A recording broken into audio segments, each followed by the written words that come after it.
ngabona abantu abatsha uba banenhliziyo yokumfuna uThixo. Amen.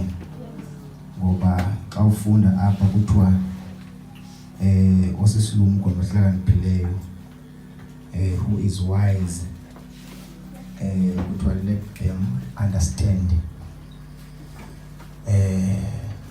Whoever is spiritual, let them know. Amen. Kuthiwa ke ngoku indlela zikaThixo. Amen. Ziziphakamele indlela zethu. The ways of the Lord are true and right. Amen.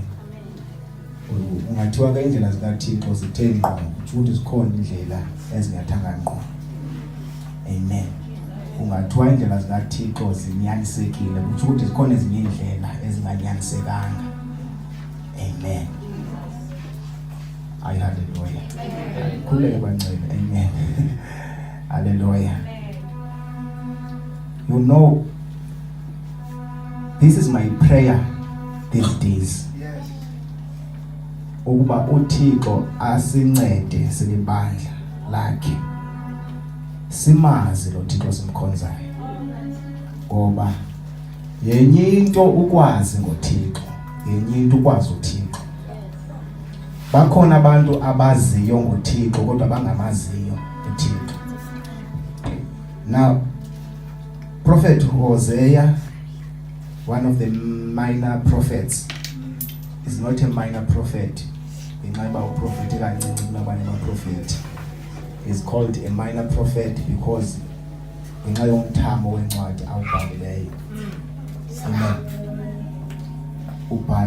umthamo omncinci. Amen. Kodwa ebhala izinto ezinamandla kakhulu mawami. Hallelujah. Umprofeti Hosea ustressa kakhulu into yokubuyela kuThixo. Ustressa kakhulu into yokwazi uThixo omkhonzayo. Knowing uba mhlambe benonikeza sub theme yale message. Amen. Yale theme yabantu abatsha ngiyithanda kakhulu. Amen. Bendizoyithatha kule ncwadi kaDaniel bendiyikodile ethi uthi Daniel, those who know their Lord, their God, shall do exploits. Amen. Lo knowing who was there athetha ngaye is not just knowing about God, but is to know God. Amen. Intimately. Is to know God experientially. Yilanto yokwazi uThixo yokuba nobudlelwane kunye noThixo. Hayi ubudlelwane obuphela ecaweni. Obuqala ecaweni buphele apha ecaweni. Samkela uthathe sangene egameni kaJesu. Hallelujah. But ubudlelwane obuqhubekayo inkonzo seyiphumile. Ubudlelwane obuqhubekayo sewungekho phakathi kwethu. Ubudlelwane obuqhubekayo uwedwa endlini. Ubudlelwane obuqhubeka uwedwa usentabeni.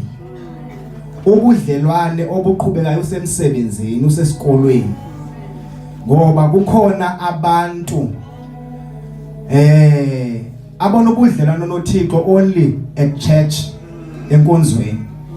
Kodwa xa bephuma ngaphandle bayalibala ubabona bathengiwe ngegazi elinexabiso. Khona indoda eyadela isihlalo sobukhosi yeze emhlabeni ethi iBhayibheli xa ithetha ngaye wathatha isimo soba ngumuntu, waba ngumuntu phakathi kwabantu.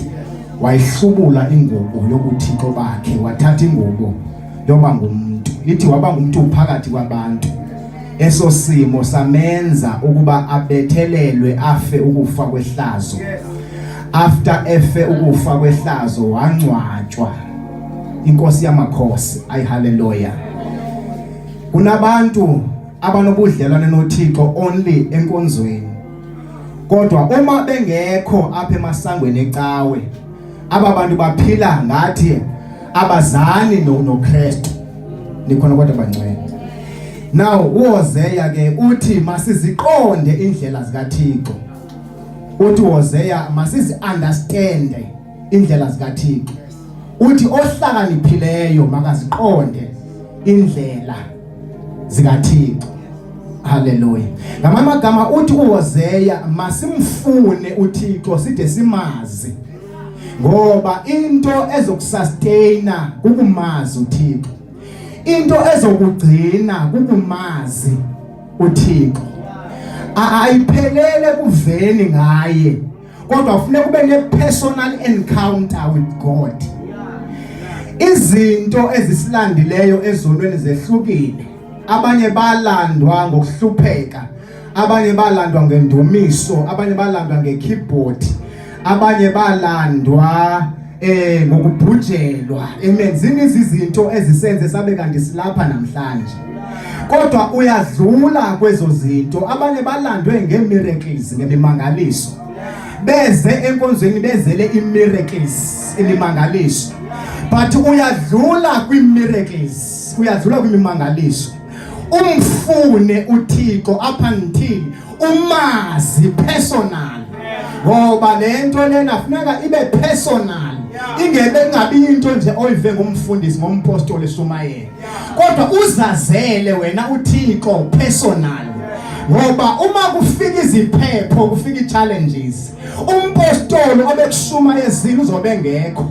Uma kufika iziphepho, kufika i-questions about your Christianity.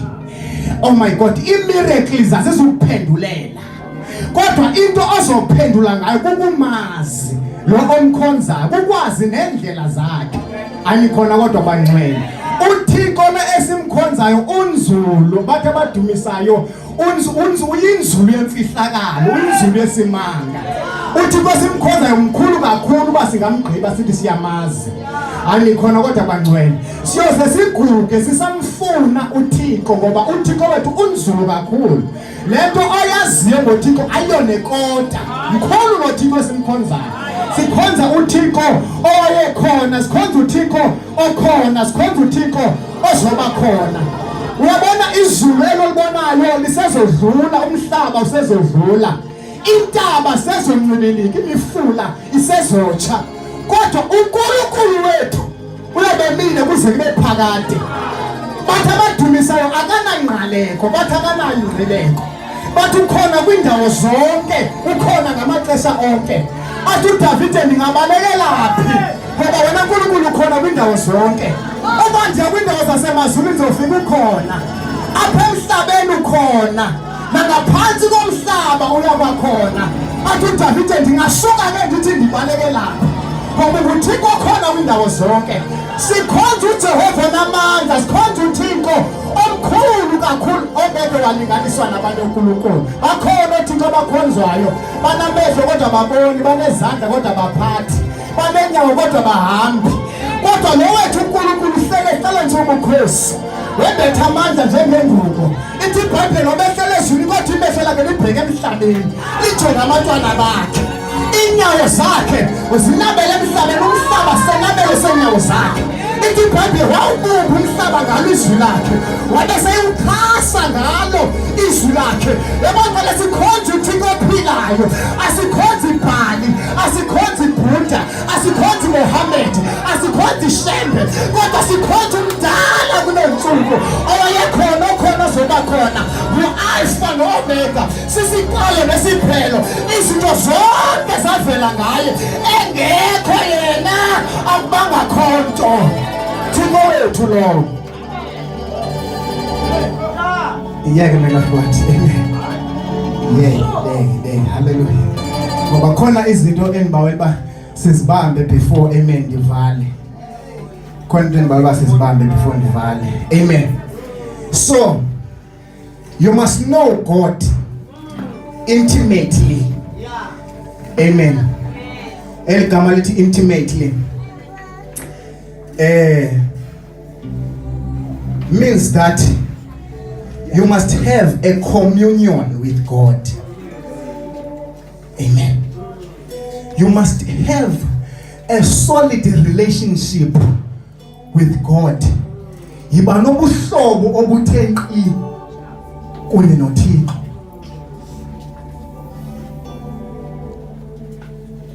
Hallelujah. Eligama lithi intimacy lisikezwa kakhulu ngabantu abachadileyo. Because abantu abachadileyo but they are in intimacy. Amen. Umuntu xa intimate with him or her. Hallelujah. Ngicela bazali utitsha lawo ewe maths and physics angowe English. Lithetha ukuthi lo muntu lo uyakwazi ukuba ngqono phambi kwakhe akho umuntu omfihlelayo. Aba bantu ba intimacy. Akho nto bafihlelana zona. Ngivile bancane ngiyadlula apha. Amen. So ithi iBhayibhile ke famba sinjalo phambi kobuso bukaThixo. Azikho izinto esimfihlela zona uThixo. Azikho izinto esithi xa sizenza oh Jesu ibe zizinto ozenza ube ngase uzifihle angakubona uThixo kodwa umhlobo wakho. Ngoba kunezinto wena ozenzayo khona lo nthetha naye. Othi xa uzenza ibe ngase angaziboni uThixo. Lo nthe akho apho ngaboni khona. Wena xa uzenza ezi zinto uzenza wena. Uzenza ibe ngase angakuboni uThixo. It means awukayibuild le relationship unthetha ngayo namhlanje. Ngoba once you build le relationship unthetha ngayo namhlanje, yonke into oyenzayo yinto ezomkholisa uThixo. Akho nto xa uyenza ibe ngase uyenze ungabonwa ngabazalwane okanye nguThixo, mandithi nguThixo. Because une solid relationship kunye noNkulunkulu. And bangcwele up until you know God. Kunezinto ongeke uThixo akunikeze zona. Kuneminyango ongeke akuvulele yona. Kune revelation ongeke uzithole kuThixo up until you build a solid relationship with God. Hallelujah. Amen. Hallelujah. Hallelujah. Ngoba once umhlobo kunezinto umpostoli Mavuso anganixelela izolo kodwa yanixelela mina because umhlobo wami uyangithemba. Hallelujah. Kunezinto nezulu engeke nichazele zona. Oh mashallah mahasa. Noma ungathetha ngezilwimi ushikaba hayi asethuswa zizilwimi. Hallelujah. Unayo ne relationship noThixo privately abantu bengekho ngoba abanye abantu bangcwele xa bebe kule ndawo kodwa ezivumini zabo bekho ngcwele. Abanye abantu bangcwele xa besenkonzweni kodwa imisebenzi nabekho ngcwele ngoba amena ngaphela. Abanye abantu bangcwele kule ndawo kodwa emakhaya abekho ngcwele. Abanye bangcwele kule ndawo kodwa bephakathi kwabantu esixatweni abekho ngcwele. Abanayo solid relationship with God. Shama yakula basata mai. Hallelujah. Hallelujah. Build a solid relationship. Know God personally. Hallelujah. Amen. Eligama lithi intimacy. In Greek kuthiwa iginosko. Amen. Ginosko is to know God experientially. Ngamanye amagama uba ne personal experience kunye noNkulunkulu. Amen. And most of the time the personal experience ayenzeki publicly. Yenzeka privately. Ayenzeki phakathi kwabantu. Ile yenzeka uwedwa. My God. Zeza encounters kunye noThixo ezenzeka ngo-3 ebusuku ekuseni emini ekuzeni kokusa ngo-3 apho uvuka khona ibandla lingekho ushiya ingubo uya dining room washala mahanda ufike uthi ungcwele uNkulunkulu ufike uthi ulungile uthi uNkulunkulu ncathi ubheka la wangilanda khona yamangala uthi uma wena Nkosi ungenami yeba ngafela endleleni uthi abanye baqala le ndlela bayithole ngumnciko abanye behluleka uthi kodwa mina uNkulunkulu ngisebekezela noma kukuhle noma kukubi kodwa ngizobekezela. Uthi ungcwele, uthi wembethe amandla njengengubo.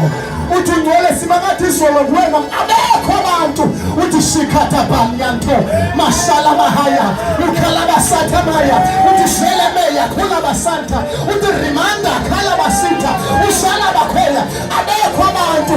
Intimacy ola mashatha maya, personal experience. Ay hallelujah. Ayenzeki phakathi kwabantu. Ay hallelujah. Ngoba kunabantu abazikhululayo imbadada xa belapha kwi-presence. Bazikhulula imbadada ngoba bavile ba lo mhlaba ungcwele bakhulula imbadada. Hallelujah. Kodwa xa bebuyela ezirumini zabo babuyele kwezambadada bebezikhululile bekwi-presence. Ay hallelujah. Kunabantu abashumayela kakhulu kubungcwele xa belapha phambi kwethu. Kodwa bebuyele ezirumini zabo ababuphili ubungcwele ngoba yenye into ubushumayela ubungcwele nokuphila.